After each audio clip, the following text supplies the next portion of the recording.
की दुनिया में आपका दोबारा स्वागत है दोस्तों परिवर्तनम एव स्थितम अस्ति का मतलब होता है परिवर्तन ही एक ऐसी चीज़ है जो हमेशा के लिए कांस्टेंट है। मैंने मेरे पिछली वीडियो में आपसे जब बात किया था, हमने ये बात किया था कि परिवर्तन ही एक ऐसा शब्द है जो ना कि सिर्फ पशु पक्षी और मनुष्य के साथ, लेकिन पूरी ब्रह्मांड पूरी सृष्टि के साथ कैसे ये वर्ड जुड़ा हुआ है।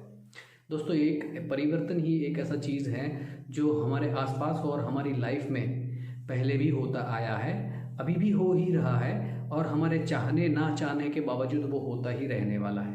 दोस्तों जहाँ हम कल थे वहाँ हम आज नहीं हैं और ना ही हम होने वाले हैं। जो हम कल थे ना वो हम आज हैं, ना हम कल वो होने वाले हैं। और जैसे हम कल थे ना हम आज ऐसे वह हैं और ना हम कल होने वाले हैं। तो दोस्तों इसी सारी चीज़ों को लेकर दुनिया के बड़े बड़े जो मनोवैज्ञानिक हैं उन सब ने मिलके एक रिसर्च किया है और वो रिसर्च को लेके उन्होंने जो बदलाव शब्द है उसको दो तरीकों में बांटा है।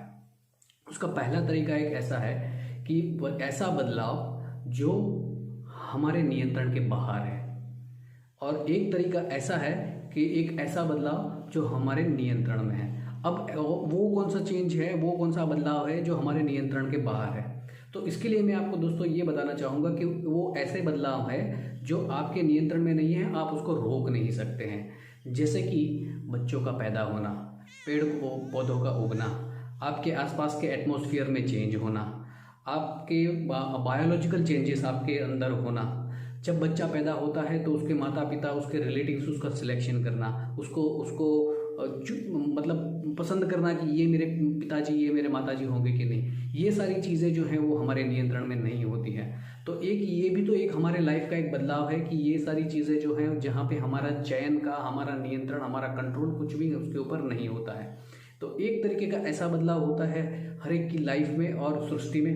एक दूसरे तरीके का बदलाव है जहाँ पे हमारा नियंत्रण है, जहाँ हम कंट्रोल कर सकते हैं, जहाँ हम पसंद कर सकते हैं कि ये बदलाव कैसा है, जो कि हमारी पर्सनल लाइफ में भी आता है, जो कि हमारी प्रोफेशनल लाइफ में भी आता है, जहाँ हम जॉब करते हैं, जहाँ हम नौकरी करते हैं, हमारी फैमिली लाइफ में काफ़ी सारी चीज़ें ऐसी हैं जहाँ पे हमारी लाइफ में बदलाव आता है और हमें वहाँ पे चयन करने का मौका मिलता है। दोस्तों अब जब हम ये जान चुके हैं कि बदलाव के दो तरीके होते हैं, एक ऐसा तरीका कि जो हमारे नियंत्रण में है और एक ऐसा तरीका जो हमारे नियंत्रण में नहीं है, तो ये तो सीधी बात हो जाती है कि जो हमारे नियंत्रण में है उसे हम बदल सकते हैं और उसे हम रोक सकते हैं, या जबकि जो चीज़ें हमारे नियंत्रण में नहीं है, जो बदलाव हमारे नियंत्रण में नहीं है, उसके ऊपर ना ही हमें ज़्यादा कुछ करना चाहिए, ना ही सोचना चाहिए, क्योंकि जितना ही हम उसके बारे में सोचते जाएंगे उतना ही उसमें उलझते जाएंगे। और जो चीज़ों में हम कुछ कर सकते हैं, कुछ एक्शन ले सकते हैं, कुछ सोच सकते हैं, अपनी समझ बुद्धि का इस्तेमाल करके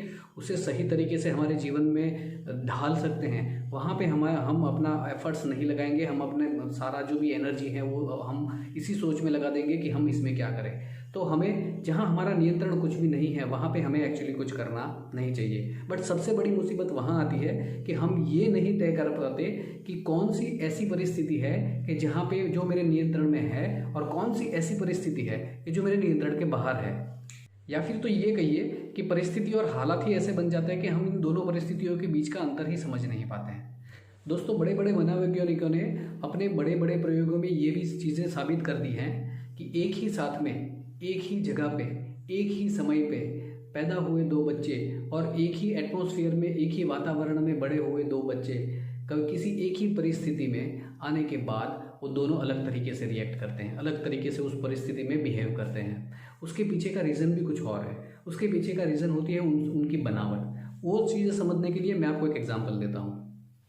आप 2 कप लीजिए और 2 कप में 2-2 कप, 3-3 कप जितना पानी डाल दीजिए और वो दोनों कप को आपके घर के गैस के ऊपर रख दीजिए और उन दोनों को आप उबालने के लिए रख दीजिए। दोनों पानी को आप उस पानी को 100 डिग्री तक आप उबालने दीजिए, उसमें बुलबुले बनने दीजिए, तब तक उसको उबालने दीजिए।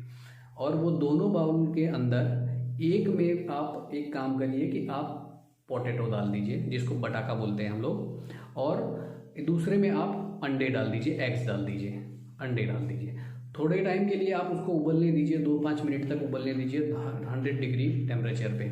उसके बाद ठंडा करने के बाद दोनों को बाहर निकालिए और फिर आप देखिए कि क्या हुआ है। आपको डिफरेंस से समझ में आ जाएगा कि हर एक जो बदलाव होता है वो बदलाव में उसकी बनावट जो है वो बनावट का बहुत ही बड़ा इम्पोर्टेंट रोल है परिस्थिति में। क्योंकि जो बाहरी परिस्थिति थी दोनों के लिए, वो आप बटाका ले लीजिए, पोटैटो ले लीजिए या फिर एग ले लीजिए, दोनों के लिए बाहर की जो परिस्थिति थी, एटमॉस्फेयर था और या फिर जो जिस सिचुएशन में दोनों थे वो दोनों के लिए तो सेम थी। दोनों 100 डिग्री पानी के अंदर उबल रहे थे, लेकिन एक के अंदर क्या बदलाव आया कि एक अंदर से पहले कड़क था अब सॉफ्ट हो गया, दूसरा अंदर से पहले सॉफ्ट था अब कड़क हो गया। तो ये हुआ दोनों के अंदर अपोजिट चेंज, दोनों एक ही सिचुएशन में होने के बावजूद। इससे पता चलता है कि जो परिस्थिति है वो परिस्थिति बदलाव के उसमें ज़्यादा इफेक्ट नहीं करती है। आपकी बनावट कैसी है, आप कैसे हैं, आपके जीन्स, आदमी के लिए अगर हम ये सोचेंगे तो आदमी के लिए है कि आपके जीन्स, आपकी इमोशंस, आपकी साइकोलॉजी कैसी है, ये सारी चीज़ें मैटर करती हैं कि आप कैसी परिस्थिति में कैसे रिएक्ट करें। और यही वजह है कि किसी एक के लिए निकाला हुआ सॉल्यूशन, उपाय, किसी एक परिस्थिति में किसी एक प्रॉब्लम के लिए निकाला हुआ उपाय किसी दूसरे के लिए वो बैठेगा, ऐसा हम श्योरिटी से नहीं कह सकते। क्योंकि हर एक की परिस्थिति बाहर से एक जैसे दिखने के बावजूद हो सकता है कि उसकी बनावट के कारण, उसकी साइकोलॉजी के कारण, उसकी जीन्स के कारण उसने उस परिस्थिति में किसी और तरीके से रिएक्ट कर रहा हो, और उसमें से निकालने के लिए आपको अपनी विवेक बुद्धि का इस्तेमाल करना पड़ेगा। और विवेक बुद्धि ही एक ऐसी चीज़ है जो आपको किसी भी परिस्थिति में, किसी भी रास्ते सिचुएशन में, किसी भी बदलाव में आपको रास्ता दिखने में हेल्प करेगी। कैसे, वो समझने के लिए आपको मेरे आने वाले वीडियोस देखने पड़ेंगे, जिसमें मैं आपके साथ शेयर करने वाला हूँ real life examples, real life problems के सॉल्यूशंस, जो मैं आपके साथ डिस्कस करूंगा कि अगर वो प्रोफेशनल लाइफ है या फिर आपकी पर्सनल लाइफ है, किस तरीके के प्रॉब्लम्स आप फेस कर रहे हैं, किस तरीके के प्रॉब्लम ज़्यादातर लोग फेस करते हैं और वो सिचुएशन में अलग अलग लोग कैसे उसको रिएक्ट करते हैं। बट आइडियल सिनेरियो क्या हो सकता है, आइदर वो आपका प्रोफेशनल लाइफ हो या फिर आपका पर्सनल लाइफ हो, आइडियल सिनेरियो में उस तरीके को कैसे सॉल्व कर सकते हैं। मैंने जैसे आपको बोला, हर एक सॉल्यूशन हर एक परिस्थिति के लिए अलग होता है, लेकिन ये खाली ये समझने के लिए है कि अगर ऐसा हो और इस तरीके का सॉल्यूशन इस्तेमाल करें तो क्या हमें हेल्प करेगा। तो इसके लिए आप हम मेरे साथ जुड़े रहिए। नमस्कार।